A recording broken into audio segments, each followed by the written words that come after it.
So we're here with Councilor Deirdre O'Brien, being the full councillor for the Fermoy LEA, and also one of the two Fianna Fáil general election candidates for Fianna Fáil in the Cork East constituency. Councillor, you're very welcome onto the podcast this morning. Thank you, Jack. So, Councillor, you're very busy at the moment with the run up to the election. I've seen you've been out canvassing in Fermoy and all over kind of East Cork at the moment. How's it been going for you so far? Great, Jack, actually. Good reception at the door. I suppose people are waiting for the date of the election. Hasn't been officially called yet. So kind of wondering why I'm out. But at the same time, look, I have to be out there because it'll be a short run to the election. But I suppose it's not long ago since I was out already, having been ran for the local elections there in June. So you're kind of meeting the same people again. And look, it's good to catch up with them again. And look, as I say, it's good to be out and good to meet people. And that's the part of the job I like, actually. Yeah, and kind of you were a very interesting history with Fianna Fáil. That your brother was the former Fianna Fáil TD for Cork East from 2016, 2020, and your dad is Ned O'Keefe, the former Fianna Fáil TD for Cork East as well. That's right. Yes, I suppose my interest would have started in politics back along, I suppose, 1982 when my father was elected in the Dáil. He was a TD for nearly 30 years, and I suppose that time I was very involved in local Fianna Fáil and also in the local commons. And then I suppose the life takes a different direction. Then you kind of, get married and you have children. And I suppose it was just in 2016 then when Kevin O'Keefe was elected to the Dáil, my brother Kevin. And they approached me if I would run for council. Having, I suppose at the time, looking at my life and my family were grown up and were college and secondary school. And I'd gone back to work at insurance. Because it was, ready for a change. And this looked like something I'd like, and I had the interest in it and the time to give it. So look, I always believe in never miss up an opportunity. So I said, go for it. Look, I've been a councillor since 2016, re-elected in 19, and also re-elected again in 2024. So I like the job. I suppose it's busy. I won't take that from it, but it's good. It's nice to be able to help people. Any job I've ever had in my life actually probably was a lot of customer care and that. So I'm a people's person. And I love getting a job done or a job over the line for people or being, I suppose, an advocate for different issues or whatever going, So it's kind of, I suppose, people say you kind of, it's what I say, something instilled in you, which I suppose it is, Yeah. And you're not the only councillor from the Fermoy LEA running in East Cork for the general election. You also have we've running as well for the Cork EC for Fine Gael. We do indeed. We have Councillor McCarthy, the Fine Gael representative on the LEA here, and also we have Councillor William O'Leary, who was a Fianna Fáil, is now running independent. I think really what it is, Jack, is that we need a voice here in North Cork. Like with the rejig of the boundaries there, we say we've lost Mallow, Doneraile and Bushman. That's all gone northwest. So we had Sean Sherlock representing that area, which came over into our area. He's had a big representation here in Mitchelstown, Kildare, having been from Kildare, family connections there. And now that's all gone from us. So I have found in the last while that councillors here, we're literally on our own. We don't have the supports when national issues arise. We're dealing with the public direct. And like as as a councillor, we can only go so far. We need your Dáil representation. So I think between us all, that's one point we're actually agreeing on. We need Dáil representation in this part of North Cork.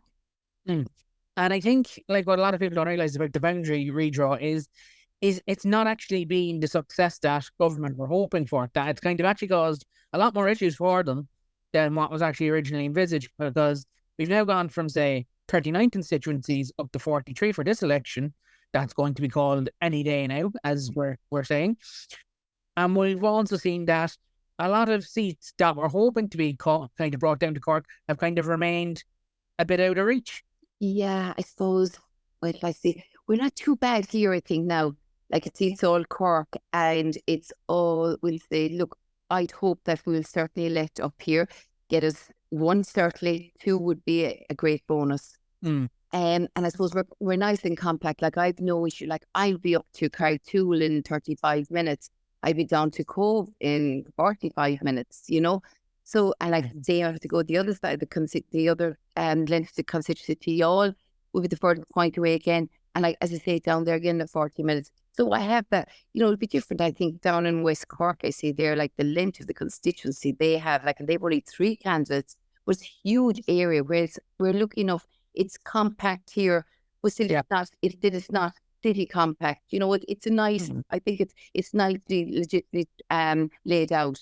But I will miss, I suppose, when you represent the Doneraile area, and that would be a strong area for me. But I will miss that, and it will be hard for you if you are elected to the Dáil that you won't have Doneraile in your area, but it will be still in the council area.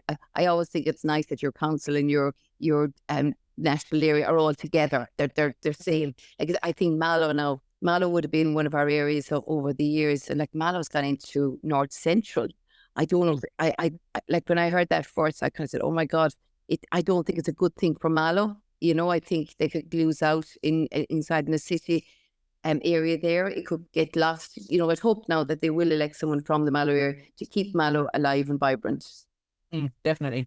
So, kind of talking about all those areas, right? Housing at the moment, Councillor, you have to admit, it's kind of, while the government, in fairness, have done quite a bit to help it along the way, there's still quite a lot going on. And given the housing crisis, what practical steps will you take to accelerate the building of affordable homes without undermining the quality or sustainability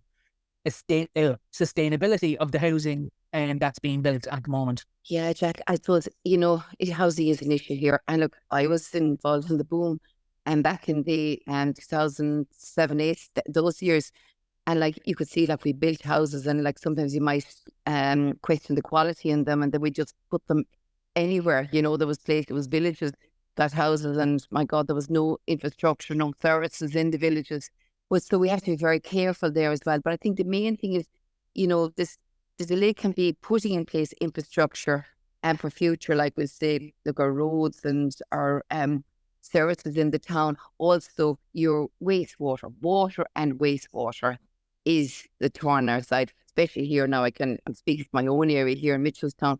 We haven't seen a housing development since 2011 because the wastewater treatment plant is at capacity, and plannings have been granted, but they've all expired, and now people have gone in again. But it is that is where the I suppose that is the what shall I say, the problem we have. And I can see in villages, even Glanworth here, small village, 30 houses granted, and they can't build either because the wastewater treatment plant is at capacity. Actually, they don't have one there. They're putting in a temporary measure at the moment, and the measure they're putting in is actually only going to be for the capacity of the village, existing capacity. It won't take in any new capacity. So we have seen a lot happen. There's a lot to do, but and I suppose the planning system can be tedious as well. And I suppose, this public consultation, people don't want houses behind them. And, we've had that issue as well, which I think, if you live in a town, there's zoning around you, there's zoning for housing development. That's it. Then you're going to know you're not going to have that green field for the rest of your life. Unfortunately, that's the way it is. And people need homes. Very true, Councillor. And this brings us on to my kind of explosion in population. This kind of brings me on to my next question. We've seen the HSE is under strain, right, at the moment, and it's near breaking point. If you are elected, and hopefully you are, how will you improve efficiency within the HSE and reduce the waiting lists while ensuring patients in rural areas are receiving timely and effective care? Because I know for a fact that, anytime I'm reading the newspapers, Councillor, there's always something either about the HSE or waiting lists or for kids with scoliosis having their surgeries pushed back because there isn't a capacity there within the health service. So what I want to know from yourself, Councillor, is what you would like to see happen with the HSE and how you want to see how you want to see the kind of strain on the HSE relieved, and how you kind of want to see the efficiency improved within the HSE, and kind of how the waiting lists you want the waiting list to be improved as well. Yeah, I suppose, a lot has happened with the health service, but probably not enough, as we'll say, to the acceleration of the growth of population. I would think there is an embargo there within the HSE that should be lifted. Staff are moving on and they need to be replaced. And I probably do question the working of the HSE, of the body itself. The volume, I suppose, you will find there is a lot of staff in it, but is there there's not enough delivering the service. So where are the staff? Like, have we got a lot of pin pushers? I do think like we're giving it money. There's a lot of money going in there, but it's just not reflected on delivery of the service. So I would love really an overhaul of it, just to see, just no reflection of any step of it, just to just see the investigate of how it works. The staffing, where is the staffing at?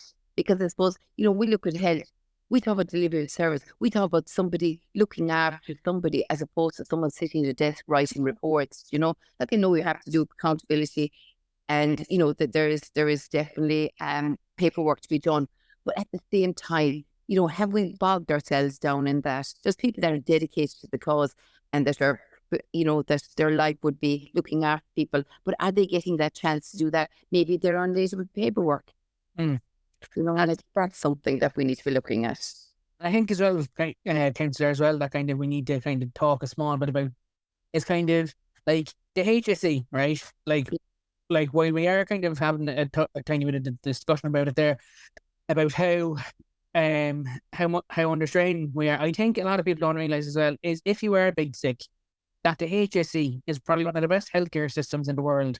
That if you do get big sick, the level of care within the HSE then is next to none. But I think the problem that a lot of people are facing, Councillor, is the kind of the waiting lists and that waiting time for that excellent level of care. Yeah.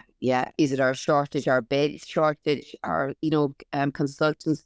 Now, as I say, we have I think there was a 2,000 extra staff nearly gone into Cork hospitals in the last few years there, and extra doctor cover and everything. But as I say, look at the growth population as well. Like, I worked in a healthcare, but a health insurance, and I'd be a huge advocate to people if they can at all take out private health insurance because it's your elective procedure. Like, we have a great country for your heart or for cancer care. No one will ever dispute that. But I think it's essential the diagnostics of these. That's the thing, to get into your local GP. I would have been last year very much the advocate of the closing of the South Dock in Fermoy here, and pushing people up into A&E because, if you don't have your local GP accessible here, you're going to not go to the GP. Then you're going to go to, if you have to go there, you go to A&E and you're clogging up the system up there. But like diagnosing something is critical. And like it's anything, get it at the early stages. And that's what we need to be doing. Maybe with more diagnostic, like we'll say we'd have the breast screening there, the cervical screening. There's a lot there out there for women now, but people need to embrace it, go for it, have it done, peace of mind. And look, if anything happens, that at least you have the early diagnosis in it. Exactly. And kind of like talking about kind of like health and all that is kind of like where that kind of brings me into my next point about climate change. Yeah. Because like the climate is kind of tied into health as well, because kind of like the more kind of dust and stuff in the environment, the unhealthier people are going to be. So that kind of ties us into health or climate change there now. So the government have done very well with their kind of their climate plan, but they could be doing a bit more, which is the kind of consensus from people that have been messaging in the podcast. Yeah, the question is that discharge of pollution, the air is probably a big factor in our lives as well. You'd wonder, what you call it, our water, drinking water, but like, I think our farming practices have tied up a lot there. I think definitely, again, I'm going back to our Ishka Éireann. We've read there recently where domestic pollution into our rivers and that, we need to, definitely need higher, what can I say, be more mindful and things like this. Definitely need to get stringent on our rivers, getting our rivers clean and up to a certain level of safety. Fossil fuels, another one as well, I suppose. Look, when you talk about climate change, I think we need to I was actually at my housing meeting yesterday and I said, we're too slow in our retrofitting of the social houses. That we do about maybe 1-2 estates a year. We're not at the mark at all. People are going to continue to keep burning fossil fuels if they need heat for the winter. Like business say, the insulation, there needs to be more money going to retrofitting. Like there's a warmer homes grant scheme there, Jack. You have to wait 2 years to get your house insulated on us. It's ridiculous, that should be done, turn around as fast the application goes in. We're not up to speed at all in that. And I suppose, look, don't rubbish like our countryside is fabulous, but like it's littered as well. Like, there is, I suppose you've all that into the atmosphere as well, plastics and everything. It's not good for us. So definitely, and I suppose I do think the quality of what we produce nowadays is certainly not like 80 years ago. So we are dumping more. So I think we need to embrace a lot of those factors better than the way we are, really. Definitely. And you kind of brought up there about people having to wait 2 years to get insulation and burning fossil fuels. And that kind of brings us on the cost of living. With kind of rising living costs, not kind of, they've come down now since 2022, but they're still quite high. How will you ensure that the economic relief reaches those most in need without overburdening the future generations to come? Yes. Look, I see there, the government have very well in the budget there looked after people and given them the costs of I suppose energy relief for electricity and payments for bills and that kind of thing, which is good. Like, it's hitting those that are lot of the lower age are wage, but also I suppose, look, it's hitting everyone, really giving it a benefit to them. But I suppose in the longer scale of things, definitely I suppose we need to be retrofitting these houses, educating to people how to, I suppose, cost save. Maybe, like, I think a lot of people, like a lot of shopping we do, we're inclined to go shopping and throw things into the trolley. But we should look and say, do we need that? Because sometimes it's far out, so things like that. I think we need to be very educated on the way we live and how we can, cut down on waste. I think that would be a big factor. And that should be taught in schools as well, like no waste, we see our children, they're like in the waste with them, you just say, gosh almighty, educating to buy what they need and not be looking for things that they don't need and that they get it for an hour and next minute they're fed up and it's thrown aside, So we should be explaining to them, like, do you need this? Why are you spending money on this? If you save up your money, you might get something better, and the longer run, it was something more beneficial. Definitely. And kind of talking there about kind of reducing waste and kind of reducing emissions and all that. Public transport is kind of our next question for you, Councillor.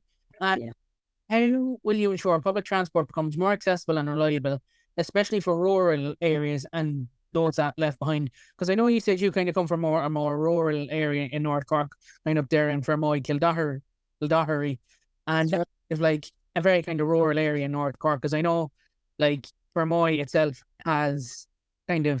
would have a bus link between, say, the town and the city, but it's not that frequent. Yeah, it's the reliability of it as well.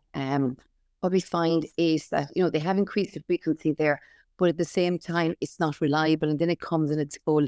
So obviously we need more buses, and it would encourage more people that, like you, I suppose, around here, look, we have a lot of development land and we have a good industry, but at the same time, you have a lot of people traveling to the city for work, and they would all go by public transport if it was reliable. And, and I suppose the other issue then is you get into the city and you might have to travel across the city in a bus. And that again is another problem, because people are saying, oh God, I may not get across the city at time then. People actually travel the train now from Mallow, and they'd say they get to Cork in the train, but they'd be afraid then the bus mightn't get them back to the train in time in the evening, So it's a lot about reliability as well.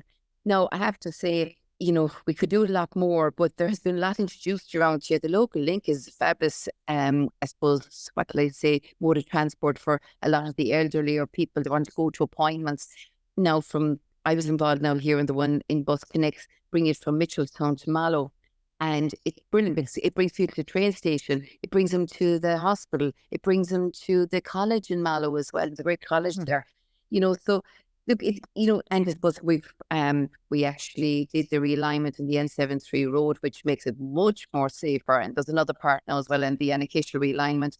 So I'm delighted with the national route upgrades around here. We have another one to do out the N72, but we're getting there. It was coming a long time, but when it came good. But that's like, definitely, I would think reliability is one that's key, and then we can increase the frequency as well, definitely. You kind of brought up reliability there and kind of like how the bus services kind of help the elderly and stuff like that. And that kind of ties in, reliability kind of ties us in now to our next question on mental health. Kind of like mental health services in the country have kind of been disregarded for years and are extremely underfunded. And my listeners, Councillor, would love to know, what specific policies will you introduce to address Ireland's mental health crises, especially for young and older people and those in marginalised communities, as they feel this is a topic they want answered before they select their candidate. Yeah. And I feel it has one way it's kind of failed a little bit in the sense, especially since COVID, where a lot of the services were kind of parked at the time and they never actually got going again. Like, I suppose it's a huge area. Like, there is so much involved in mental health. Like, I'm no expert myself, but like you have the bipolars, the anxiety disorders, personality disorders, psychotic disorders. Like, you can't just lump them all in together. So there has to be the support for each of them.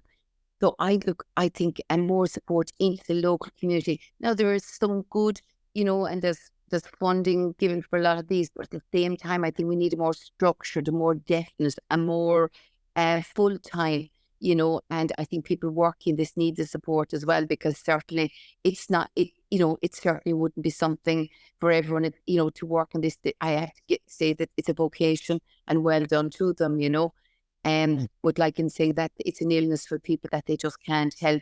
And I suppose you have to have that understanding as well that, some people think, oh God, snap out of it, but it's not like that. It certainly isn't. So you have to have that understanding as well. But definitely, I would say, more support locally for it. That there's somewhere they can go and talk and feel free to talk. And you kind of look at kind of mental health issues as well. You kind of have addiction issues and kind of substance abuse issues, and that kind of ties us into kind of our crime and policing question. What would be your approach to reducing crime rates, and how will you balance tough enforcement with rehabilitative programs for repeat offenders, and trying to reduce the amount of people that are sent to prison while also ensuring that the law and order is upheld? Yeah. I suppose I'd be an advocate of more Gardaí on the ground. I think it's sad that our Garda stations have closed in our communities and it's only shorter hours, and there isn't visibility. Suppose when I go back to my younger days, there was always guards on the street. There was a bit reflective. The guard was coming, you ran for cover, like you'd be frightened, But I don't think they have that command, that respectability now. I don't know, what would you do there? Do you arm them or what? I don't know. You have to give them more, to give them that more authoritarian, as seen as more authoritarian to people, like, I know there's a lot to be said. Okay, they do a lot from the work behind the scenes, and they've looked at some great work done at our Gardaí. They've what can I say? There's a lot of crime after being started, and there's we say drugs catch. There's been a lot happened, but I suppose just down into the community, I do think we need more visibility and we need more support, definitely. I suppose I was actually involved in my last term there at the Southern Regional Drugs Task Force, and I'm back on it again. It was actually 2016, 2019, then I was on the last term.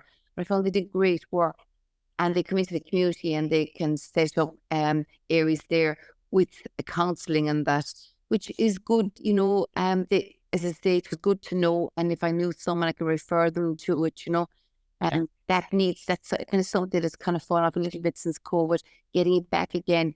But that's the kind of resources we need. And I'm glad lately, actually, that there's more. Mr. Justice there, Helmacty, has diverted money there into our prisons as well, for those supports also, because there's no point imprisoning somebody and they're not learning anything inside, so coming out to do worse again or whatever. So, it's, look, again, like that, more support, certainly. And kind of, we see like a lot of guards now are kind of retiring now because they're kind of getting, they're kind of reaching their mandatory retirement age of between 60 and 62 years of age. And that kind of brings me to my next question then, Councillor, about the pension age. As life expectancy has increased exponentially over the last few years, how will you ensure that the pension system remains fair and sustainable without forcing people to retire later than they can afford? I think the crux with a pension is pay into it early. And I suppose that is something we need to put out there with everyone. And I think if you're in companies, it should be encouraged straight away, pension scheme. And, if it'd be great for the employers to give a small contribution, and the employee then make their contribution, makes it incentivize it a little bit, Yeah. I think that's certainly, we can't all be relying on the social pension. I think and that the day will come we realise that, because it won't sustain us, So I think certainly it is something we need to get. The mindset needs to be about, think of your future and start investing into it early. Yeah, I suppose, look, I suppose, look, people have to retire. It depends. Some people can keep going. Some people love to continue work. I think the C scheme is a great scheme here, actually. And these community involvement schemes keep people alive. Because sometimes retirement isn't for everyone. Children different that likes the golf course, or, they like to keep working. They like to keep the brain active, and they have a lot to contribute as well. So I think if they should be allowed to work if they want to work, and, use their knowledge, which can benefit a lot of us. Definitely. And you kind of brought up there a few moments ago, Councillor, about how kind of the social pension won't be able to sustain us all in a few years' time. And I kind of think that kind of brings us into our next point about immigration, that we're kind of in an unsustainable immigration process here. This is a big topic that's come up now in questions that have been sent into the podcast, is how will you manage immigration in a way that meets Ireland's humanitarian obligations while ensuring effective integration and community support from locals? Yeah, I suppose, it has accelerated huge. Like, we've always had immigration, and we very much welcome them, and, they've contributed a lot to our society here, and we've learned lots from them. And, because I suppose, look, we could all see back along there, our hotels and all those, found it difficult to get staff. And it was back in the 2000s there that we actually, a lot of the Polish came in and saved us in that area, and the building as well. I suppose because the Ukrainian war, we've seen huge changes. I suppose I would have been someone that would throw caution to the wind back along, and I said, this is coming as fast and furious, and let's get tighter with regime coming in, and also with, our safe countries. They need to be vetted coming in, and why are they coming here? They're coming from countries of, we would take them from war stricken, but why are we taking from other countries? I think we've kind of tightened a little bit in the rein on that. But I think the main thing here is sustainability, is get these people work permits, get them working. I've never seen so much jobs advertised. There's so much out there. My own local paper didn't have jobs for years there. All of a sudden, there's a page of job opportunities now every week. So I think that's the biggest factor coming in here, that get them working, let them earn, let them contribute to society here. It's not free for all. You have to be accountable. And I suppose that will down the road lean into our, social welfare service and that kind of thing as well. But I do think contribution from them is essential. And you've brought up accountability there, Councillor, and this brings me to my another question that's kind of been raised, is political accountability. What measures would you like to see introduced to improve transparency and accountability among politicians and public officials? And would you like the term limits imposed on a TD and a mandatory retirement age? Yeah, I do think we need definitely more scrutiny, more. I suppose you need some. What would you introduce? Do you put somebody responsible for this? They would need to be very knowledgeable of what's right and wrong. They want to be very strict controls and all this. Definitely it's something that needs to be addressed, because we never know what blows up in our face each day. I don't know why people think they can get away with things, and that if you're in public life, certainly, and I think everything has to be accountable. You're spending public money, it has to be accountable for. So I do think there definitely needs to be scrutiny and accountability around us. Definitely. Yeah. I need not look any further at accountability than Sinn Féin at the moment, and how badly Sinn Féin have been handling the Brian Stanley crisis and did their own kind of internal issues. I suppose covering up is a big thing. And as again, I say, you cover up, but there's so much you can get away with, and then all of a sudden it all gets exposed, And I suppose that's been a big thing with Sinn Féin. There's always a question over them, been questioned for years, but I'm a big believer of karma. What goes around comes around. And like things do catch up on you. So you're better off play right the first day, and at least you can cover yourself, But yeah, there has been always that question about them, and I think it's really coming to fruition. Definitely. Because for our listeners out there, but the reason I brought up Sinn Féin was Sinn Féin were a big proponent of political accountability in the Dáil and in the Seanad as well. They were a big proponent of political accountability.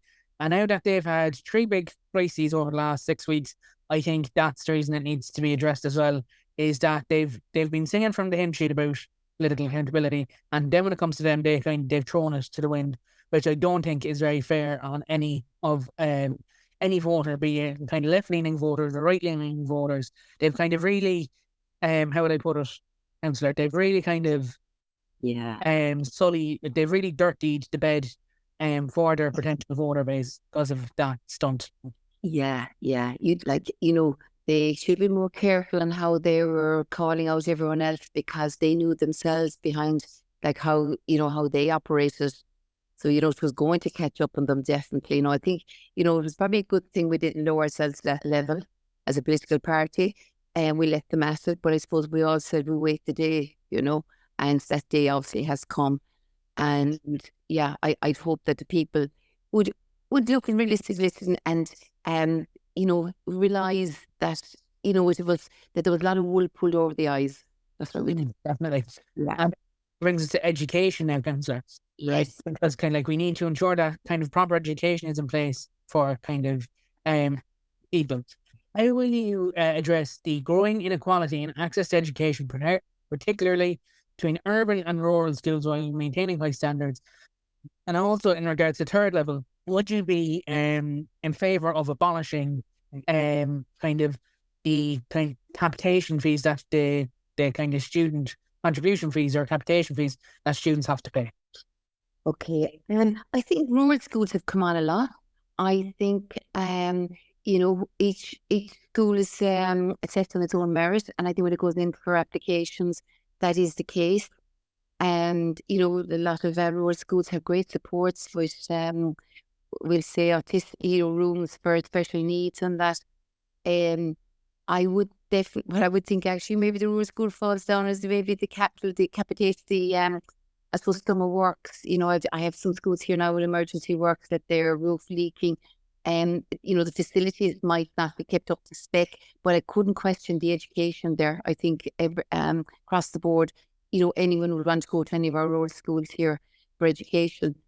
Going back to third level, I couldn't see it being abolished. I think it's an opportunity for everyone. It's fantastic. It gives across the community, no matter what society you come from, that you have an opportunity going for third level education, because everyone has something to contribute. But would you not agree, Councillor, that kind of like the third level contribution fees being set at over €2,000 a year is a bit high? That kind of like I know myself, because I'm kind of in college myself now, and like I don't have any problem paying it. But I'd say someone that's kind of not as in a lucky position as myself, would be pay. Oh yeah, sorry. I suppose there's the grant there, the Susie grant. There is other mechanisms of getting into college. Colleges themselves are kind of bursaries, and they do offer some funding streams. I still think we need it in place. I know college probably says need more, but everyone needs more. But I do think, I'm a big believer of you have to pay for everything, no matter how big or small. It's small. I think we can take things for granted.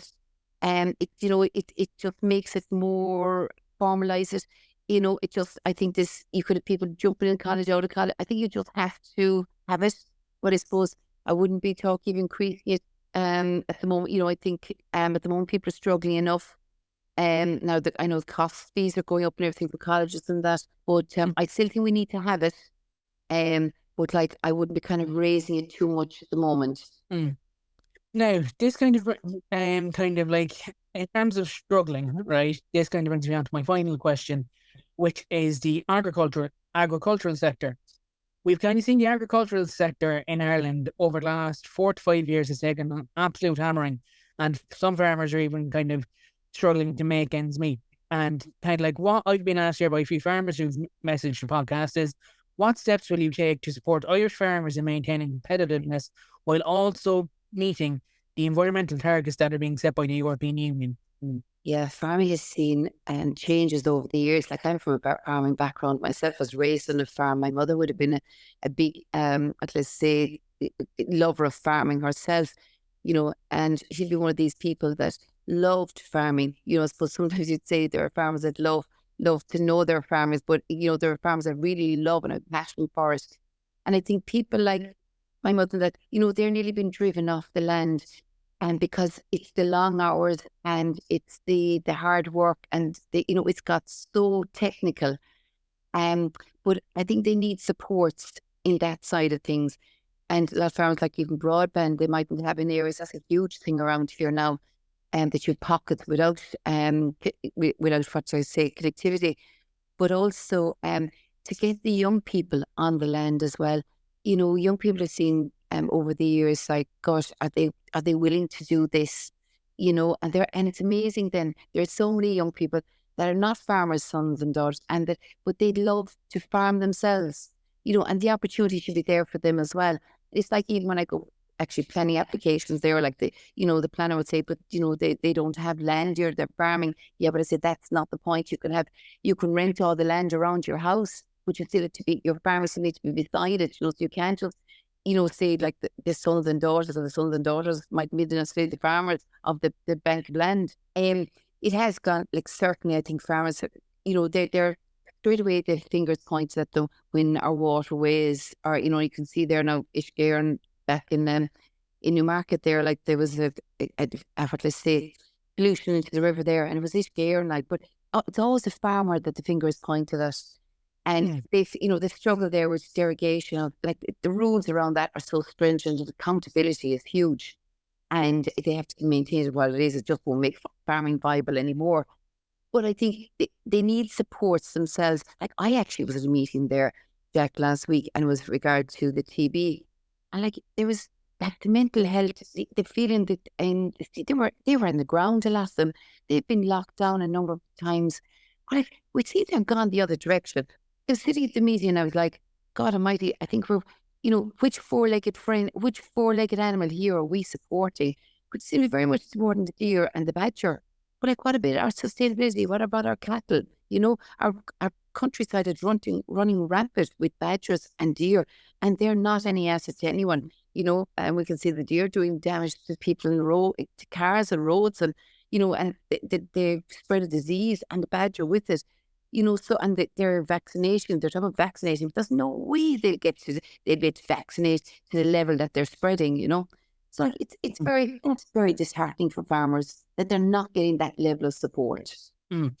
And kind of like, I know myself, because like, I living down here in Cove, I'm kind of surrounded by fields, and I'm kind of like, when I wake up every morning and I open the curtains, there's a big cornfield in front of me, and kind of like, over the last few days now, I've kind of seen they're starting to harvest it now, and I'm kind of thinking to myself, what will that farmer actually get in terms of the price of grain?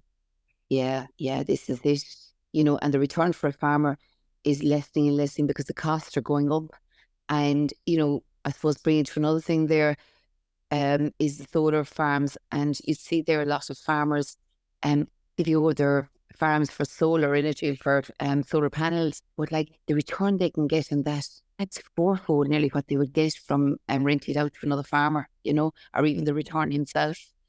So that there is that as well. So you have to incentivize. Like, if we don't look after our farmer, where are we being in context of food? And it's our like, we're always known for our exports and how we produce here.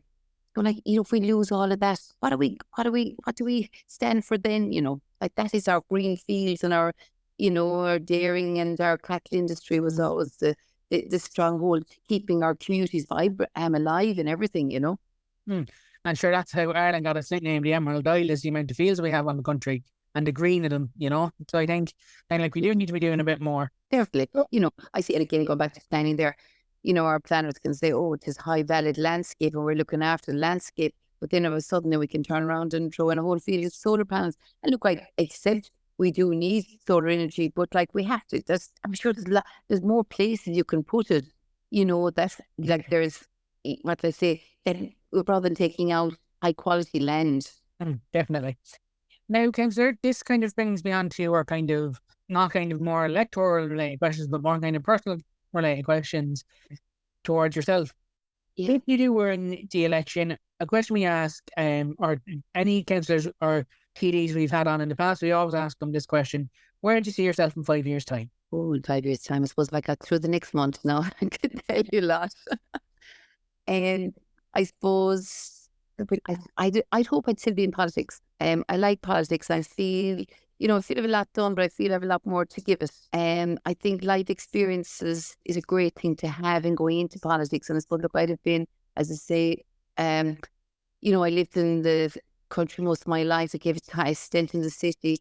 I worked with big nationals. I worked with accountancy firms. I worked with health insurers.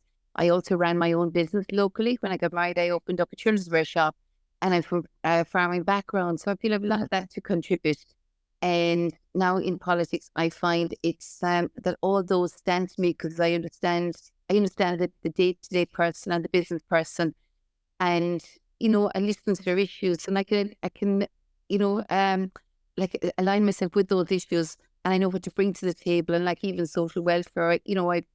I suppose, having been an early age in politics, it's amazing how things that, I actually went back into the politics in 2016 when I was co-opted. I started when I was writing letters, and I said, oh my God, it's like deja vu, because I remember when I was in Leaving Cert, my father was in the Senate, and I was making these representations for him, and it was like, doing the same thing again, so as my father would say, like, there's been changes, but some things haven't changed, so, but I suppose, yeah, I'd like to do more. I'd like to be seen to help in society and make it a better place for our people. And what can I say? Yeah, give back as much as I can, really, to being a politician. And I think like we heard it last night now that Micheál Martin, Roderick O'Gorman, and Simon Harris have all kind of met up, and they've decided the date for the election. Hopefully we'll kind of find that out either today or during the week as the day goes on.